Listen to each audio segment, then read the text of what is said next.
Do you find yourself making changes to your online form that you soon regret? In this video, we're going to look at how we can restore our form to a previous version. Paperform's form builder automatically saves as you edit.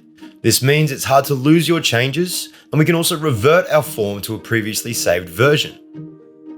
Recently, I was editing my design services form, and after experimenting and making a whole heap of changes, I decided that I actually preferred the original. So let's get into this extremely quick and easy process of how we can revert our online form to a previous version. As we can see, I made quite a lot of changes. I added a question field and I altered the design completely. To revert my form to an older version, all I need to do is head up to the top right and click Saved. This will open up a small window showing us the previously saved versions. All I need to do is select the correlating time and voila, it's that easy. Did this video help you? Then make sure to subscribe to the Paperform channel. Just click the subscribe button below and give us a thumbs up. For a free trial of Paperform, head over to paperform.co and sign up.